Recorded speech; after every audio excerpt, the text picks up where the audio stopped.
அன்பு சகோதர சகோதரிகளே, ஆண்டவராய் இயேசுவின் நாமத்தினாலே உங்களை வாழ்த்துகிறோம். இன்றைக்கு தேவ வார்த்தை பார்ப்போம். எரேமியா 29:11.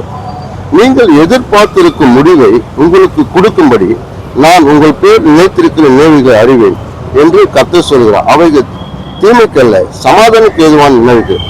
நீங்கள் எதிர்பார்த்திருக்க முடிவு, நீங்கள் எதிர்பார்த்திருக்கிற காரியங்கள், அன்றுவரை என் வாழ்க்கையில அநேக காரியத்தை குறித்து நான் நினைத்தது உண்டு. என்னுடைய காரியங்கள் எதுவுமே நடைபெறாம இருக்குது, எதுவுமே எல்லாமே தோல்வியா இருக்குது. நான் நினைச்சுதான் வீணா தான் போய் கொண்டிருக்கேன். ஒரு நாளும் பிரயோஜனமே இல்லை. ஆனால் ஆண்டவர் சொல்லுகிறார், நீ நினைத்திருக்கிற காரியத்தை அவர் கொடுக்க போறார். நீ நினைத்திருக்கிற காரியத்தை அவர் முடித்து கொடுக்க போறார். அது பெரிய தீமை அல்ல, சமாதானமா முடிய போகுது.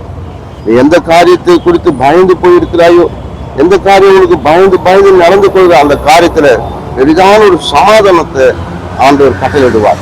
அப்படியாக இன்றைக்கு ஆண்டவர் நீ எதிர்பார்த்திருக்கும் முடிவை உனக்கு கொடுக்கும்படி அவர் உன் பேரில் நினைவா இருக்கிறார். நினைத்து கொண்டிருக்கிறார். மறக்கல நினைக்கிறார். மனுஷன் கூட மறந்து போயிடுவான். ஆண்டவர் மறக்காதவர். உன் ஜபத்துக்கு பதில் கிடைக்கும்.